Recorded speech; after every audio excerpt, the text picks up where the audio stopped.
Methods to eradicate fear. 1. Victory over fear. Pratipaksha Bhavana method. As you think, so you become. As you think, so you develop. As is your ideal, so gradually your life will become. This is so because there is a great transforming power in thought. Take then the life of perfect men like Bhishma and think of their deeds and their life and ideals. Your life will be filled by purity, courage, etc. You will become a noble, perfect man.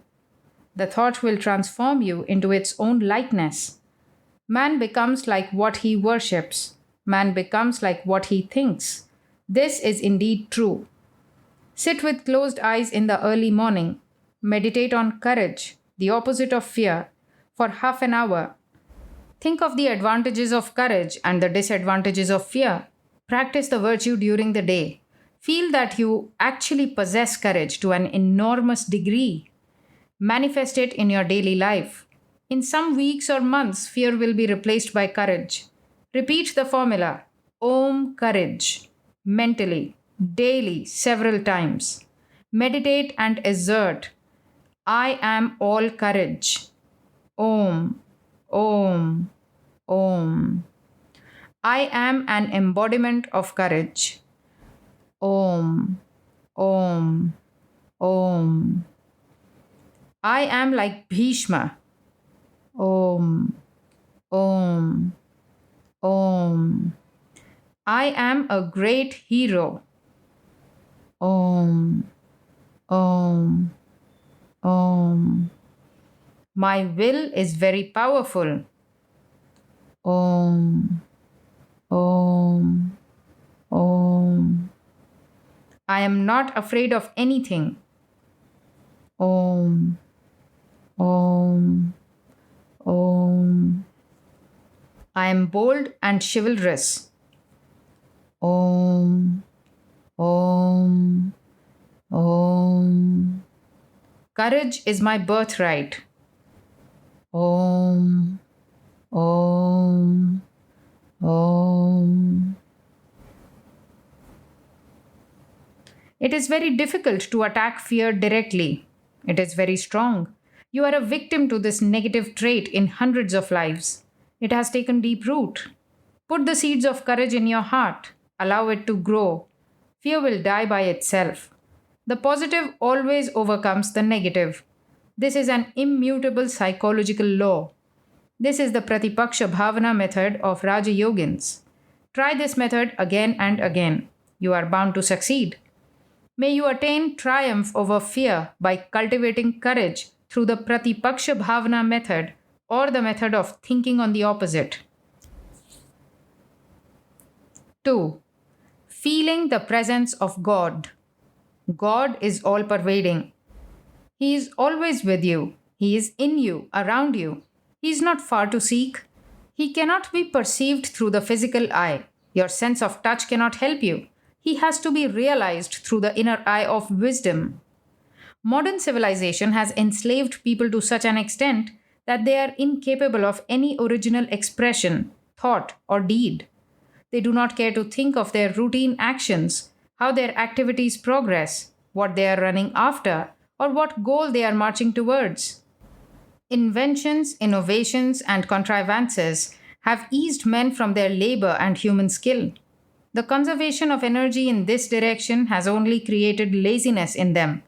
More sensual desires and perceptions have begun to sway them. Lost in the ever pouring luxuries of life, the true mission is once for all forgotten. People do not think where from their daily requirements come, who the unfailing and non stopping supplier is, where his abode rests, how to have his darshan, what to request of him, and how to revere him. No amount of study and research in physical geography, vegetable kingdom, various industrial technologies, physiology, and other sciences will solve these problems, nor even give a clue to the solution. This scientific knowledge is subject to various hypotheses, axioms, and data which are by themselves under controversies. This knowledge will in no way aid one to arrive at the source. The source is really beyond all these conceptions. Its abode cannot be located by running the finger over a colored map. The dweller and his abode can be seen only through the inner eye and right understanding. Concentration, meditation, and sublime thoughts are the pathways to this abode. Most people feel themselves unable to stay their mind upon God and meditate upon divine thoughts. This is all due to want of training. Realization is always through practice. Practice comes out of proper training. Proper training requires consultation of learned men. This is initiation in the right path. In all ages, you meet with such great personalities who are always ready to help you, but who may not advertise themselves as such. It is left to you to find out such men, to choose your own guru, to obey him implicitly, to serve him with all sincerity and earnestness, and express your thirst for knowledge. Vain discussions and intentional test questions must be strictly avoided. You must be regular in your lessons and practice. There are again persons who say that they are unable to meet even a single man of such qualities for their guru. Though it is firmly held that no perfection can be attained in any line without a guru, it may well be asserted that God is near and dear to you as he is to everybody. Sincere and earnest attempt will have its own fruits. It is not on this plea the concentration and meditation have to be cast off. Because a man does not understand the film language, does he refrain from visiting films? He avails himself of every opportunity to accompany his friend who is able to interpret and who is already in the groove.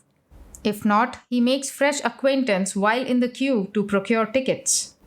Even this, if he is unable to get, he pushes himself anyway and tries his best to decipher the whole film, racking his brain. He makes earnest efforts to improve his knowledge in this line by purchasing synopses, bulletins, and magazines. He is restless until he acquires some knowledge. At no stage does he stop and put an end to this quest of knowledge. In due course, every actor or actress lives at the tip of his tongue. He becomes profusely enlightened in this art. He speaks hours and hours about the talents of various film stars. What are all these due to? Is he not training himself earnestly, honestly, sincerely, and virtuously in the particular line? Did he wait for a guru? What a pity it is that a man indulges so much in trivial things, discarding the vital mission of life. It is quite common for people to complain that when they begin to think upon God, their mind wanders here and there and their thoughts become engaged with mundane affairs. This is again due to lack of training and want of divine willpower. True, it is very difficult, extremely difficult to fix the mind at first instance upon God. An entirely different, superior, and higher stratum of mind is needed for this practice. This has to be well developed. The mind is full of lust. It is always restless. It traverses through all spheres, good or bad. It has to be wound up by the triple cord of devotion, concentration, and meditation. It must always be kept under control. Try to get alone for a few minutes every day. If you cannot afford this, utilize every scrap of leisure you presume to enjoy. Select a lonely place, a river bank, the top of a mount, the open terrace of your house, a seashore, a simple pleasant meadow, a corner in a temple, church, or mosque, or a private room.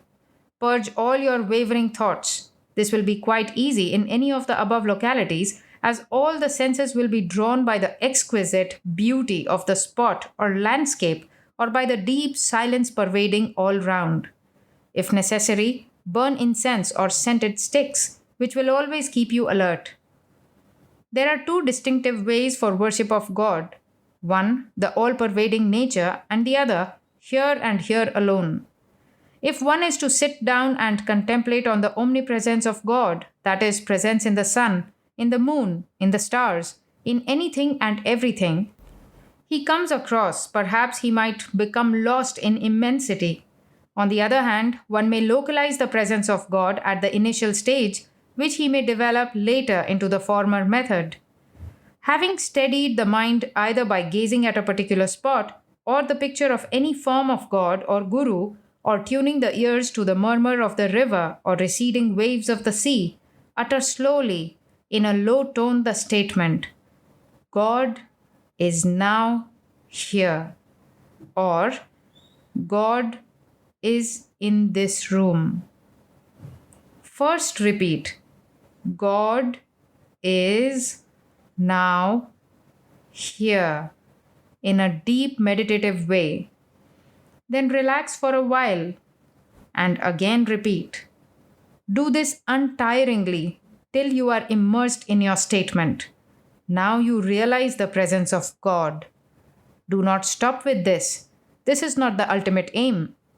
Existence absolute, knowledge absolute, and bliss absolute are the supreme things to be aimed at. After experiencing God is now here, repeat, His presence fills me from head to foot.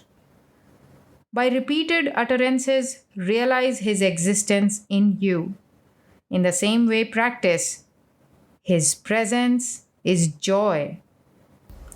His presence is love. And His presence is peace. Whenever your mind attempts to wander, repeat these statements loudly until it comes round. Morning hours are most suitable. This practice will free you from fear and fill you with courage, joy, and peace. If this is practiced untiringly, a sense of supreme joy, cosmic love, and eternal peace will reign over you. What to speak of the radiance of such a realized yogi? How glorious will he shine in the world? May all know this easy way for the realization of God. May all practice this with definiteness and self will. May all share His blessings. May all be free from worldly ties and sensual agonies. May the all merciful Lord encumber them with help and relieve them from the struggle of samsara.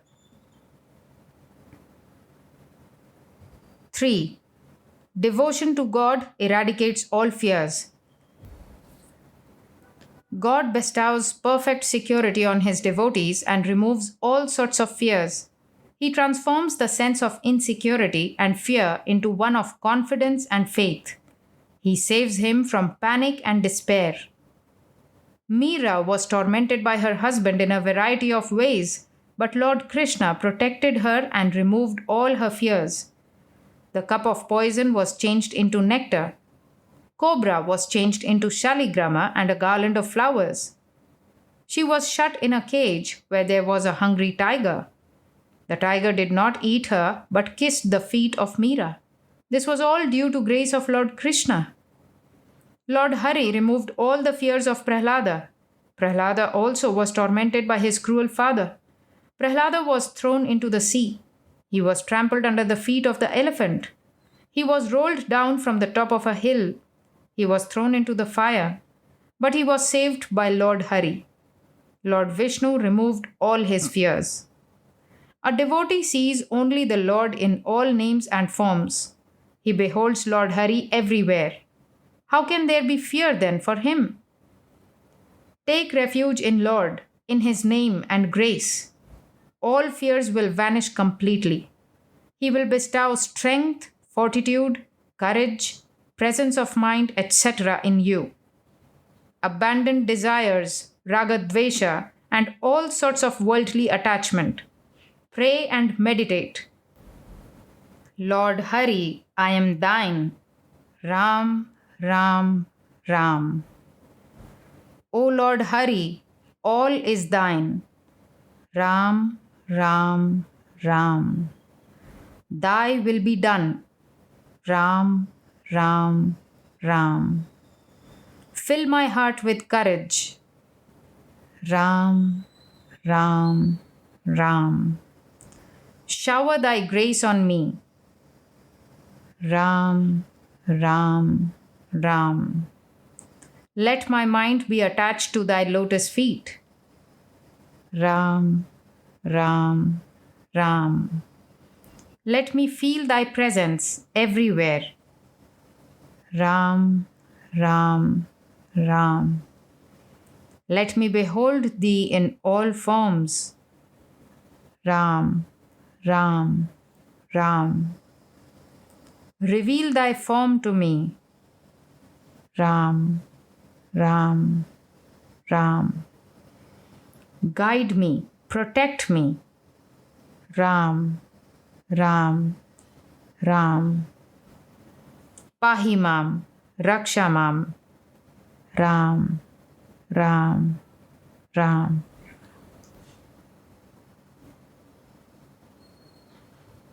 4. Meditation on Atman, the method of Jnanis. Meditation on the fearless Atman removes all sorts of fears in toto. A sage beholds the immortal fearless self only everywhere. How can there be fear for him then?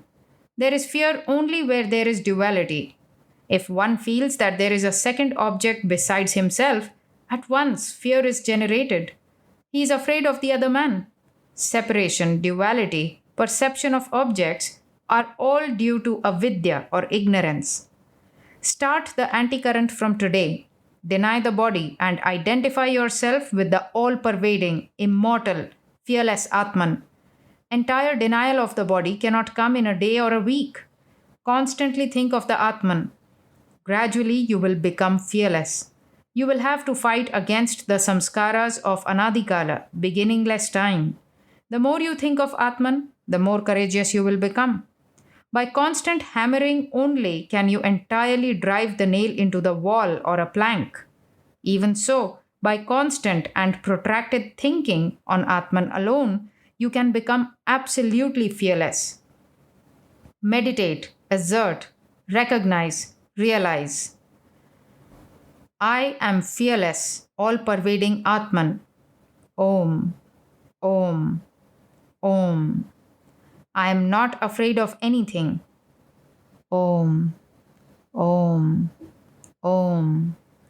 Courage is my birthright.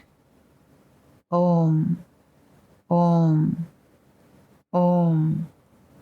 I behold the one Atman everywhere.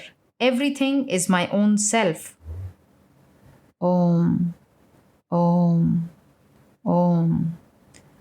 Who is to be afraid of whom? Om, Om, Om. There is no duality for me. Om, Om, Om. I see the non dual essence only. Om, Om, Om. My will is very powerful now. Om, Om, Om. My power is irresistible. Om, Om, Om. I have no enemy. Om, Om, Om.